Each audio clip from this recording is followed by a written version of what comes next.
చెప్తున్నాడు. ఒక్క 3 శ్లోకాల్లోనే ఆవిడెవరు, ఆవిడ్ని ఎలా సాధించాలి రెండూ చెప్పాడు ఇక్కడ. అంతే మన సాధన చేయవలసిన పద్ధతి కూడా చెప్పాడు.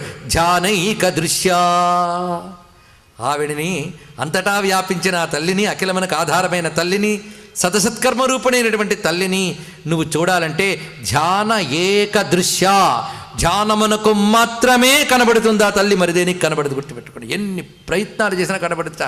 అన్నిటికంటే మోక్షం ధ్యానము. ధ్యానం అంటే వింటూ ఉంటాం ధ్యానం అనే మాట. ధ్యానము అనే మాటకి అచ్చ తెలుగులో అర్థం చెప్పుకోవాలంటే మనస్సు యొక్క నిలుకడ, బుద్ధి యొక్క నిలుకడ. నిలపాలి బుద్ధిని. అది మహా కష్టం. సృష్టిలో మహా కష్టం ఏంటంటే బుద్ధిని నిలపడమే. అవునా లేదా? మీరు చిటికెన వేలు మీద ఒక పెద్ద గ్లోబును కూడా పెట్టుకోవచ్చేమో, కానీ మనస్సు నిలపడం మహా కష్టం. అది కానీ అలా నిలిపితే కానీ ఆవిడ దొరకదు. ఆవిడ